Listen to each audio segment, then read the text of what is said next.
కౌలు రైతులకు, చిన్న సన్నకారు రైతులకు ప్రభుత్వ పథకాలన్నీ అందాలని రైతు స్వరాజ్య వేదిక సంఘం డిమాండ్ చేసింది. హైదరాబాద్ తార్నాకాలో సంఘీభావ కార్యక్రమం ఏర్పాటు చేశారు. 20 మంది రైతులు ఆత్మహత్య బాధిత కుటుంబాలకు జీవనోపాధి కోసం రూరల్ డెవలప్మెంట్ సర్వీస్ సొసైటీ సంస్థ ద్వారా ఒక్కో కుటుంబానికి 40,000 రూపాయలు ఆర్థిక సహాయం అందించారు. పంట బీమా పథకం, పంట నష్టపరిహారం, కౌలు రైతుల గుర్తింపు లేకుండా ప్రభుత్వాలు ఎన్ని చేస్తున్నా రైతు ఆత్మహత్యలు కొనసాగుతూనే ఉంటాయని చెప్పిన రైతు స్వరాజ్య వేదిక రాష్ట్ర కమిటీ సభ్యులు వీటిపైన ప్రభుత్వాలు ఆలోచించాలని కోరారు. పంట బీమా పథకం, పంట నష్టపరిహారం, కౌలు రైతు గుర్తింపు లేకుండా ప్రభుత్వాలు ఎన్ని చేస్తున్నా రైతు ఆత్మహత్యలు కొనసాగుతూనే ఉంటాయి. వీటిపైన ప్రభుత్వాలు ఆలోచించాలని కోరారు.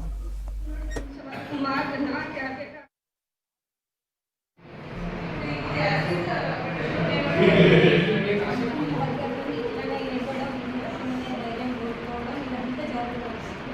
డాడీ అయితే లేదు, కానీ మా డాడీ అనిపించిన చదువు అయితే మాకున్నది.